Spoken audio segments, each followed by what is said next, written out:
So hi everyone, I'm Claire McKay. I'm here with Jim Estill in Pershing County, which is about 40 miles east of Lovelock. And today we're going to be talking a little bit about the history of his family here in this area and some of the major challenges and issues that he's been facing on his operation.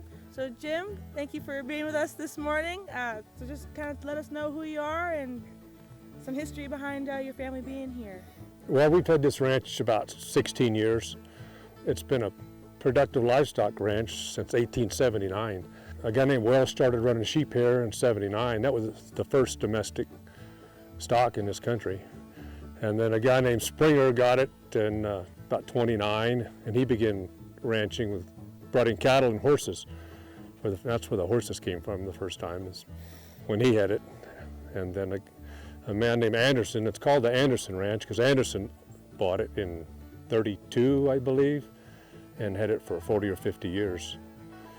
And then passed through a couple owners until we got it in 2005. Excellent. And so you ranch here with your family? Well, yeah, my wife and I, my son's grown, been to college, and he's working on another ranch now. This is kind of a one-man show, a family ranch, rated at about 400 cows in BLM, so I don't keep anybody full-time, just get a little extra help when I need it. Perfect. And so in this area and on your operation specifically, what are some of the major challenges and issues that you're facing? Well, I'd say 80% of it's the government, and then we got to deal with drought the last 2 years, which just made it worse. It seems like the weather changes, the droughts come and go, but the government just stays bad. And unfortunately, that's the worst part of ranching now, is having to deal with regulations and the BLM and the horses. Okay, so talk to me, you mentioned the horses. So talk to me a little bit about some of the issues that you're dealing with the horses specifically.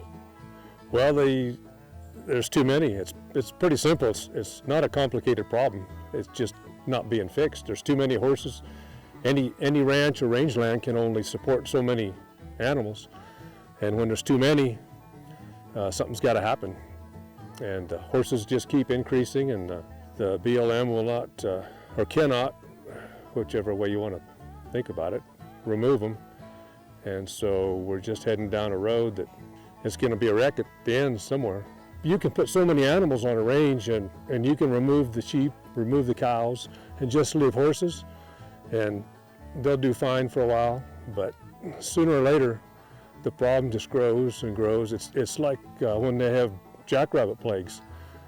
There are millions of rabbits, and then a year or two later they all die off. And what the BLM, I blame more the Congress, our representatives in the BLM, because they won't fund the BLM to remove the horses. And someday there's going to be a wreck with pictures of thousands of starving horses if they don't get it under control.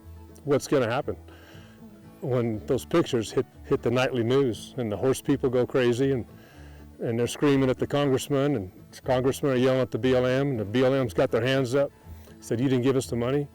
It's going to happen. I thought it might be this year. Things were so bad before we got these last rain a couple weeks ago.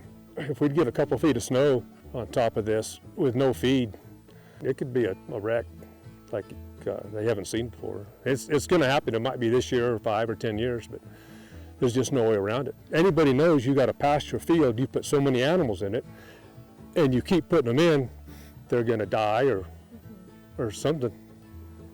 It's just nature. It's got to happen.